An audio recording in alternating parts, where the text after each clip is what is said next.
going to set a timetable for the president.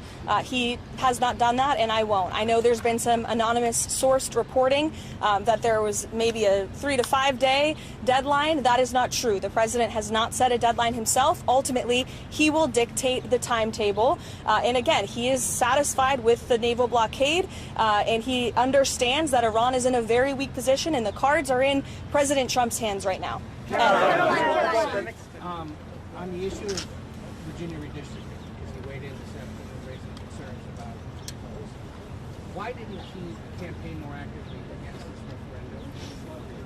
Why not spend time on Truth Social encouraging people to vote no before the vote, then raise concerns after? That's a question that's political by nature. As you know, I'm not part of the president's political team anymore. I do sit here at the White House as a government employee.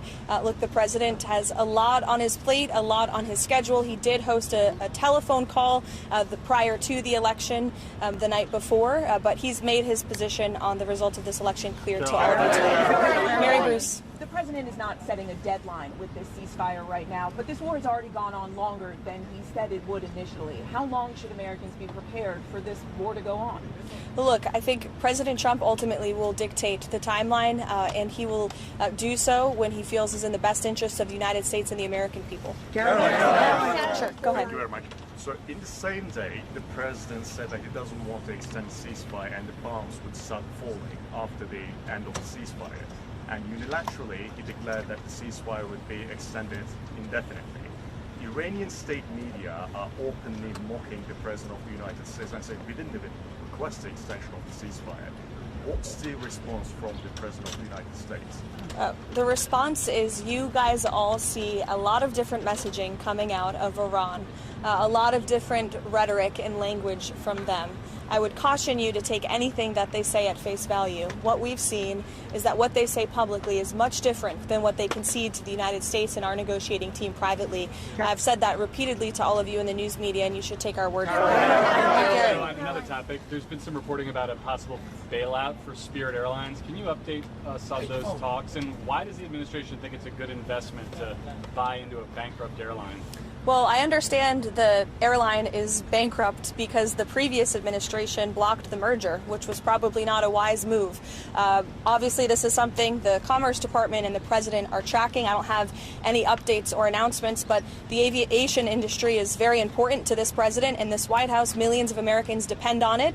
We want to see the best possible outcome, but I don't have any announcements today. Thank you so much, Caroline. So, how long is the President willing to wait for the Iranians to come to the table, and does he trust the Iranians to come to the table? Again, I've now been asked this question a few different times, a few different ways. I'm not going to set a deadline for it.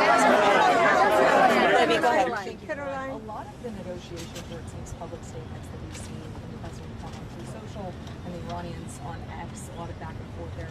Did the President's Truth Social posts throughout the day ahead of these negotiations have a negative impact on negotiations? I think look at where we are right now. The president chose to extend the ceasefire together. The United States and President Trump have been very clear in our demands and our red lines and what we need to see in the best interest of the American people and our country. The short answer to your question is no. Does the White House have an understanding at this point of who inside of Iran will have the final sign-off on it?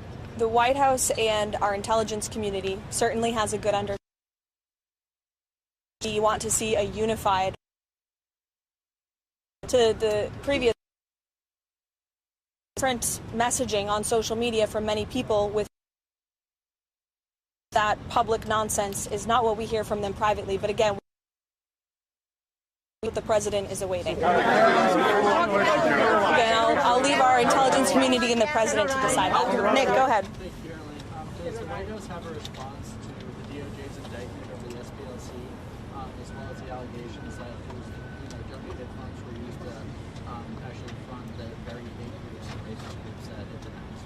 Yeah, I saw the indictment yesterday. I saw the acting attorney general and FBI director do a press conference on it. It was quite shocking to learn of the egregious violations of the law the Southern Poverty Law Center was committing, and I think that's a story this country because they've obviously been duping their supporters and the American taxpayers for far too long. It's a criminal organization, clearly, and that's not our DOJ saying that or Todd Blanche saying that. That's a grand jury indictment saying that.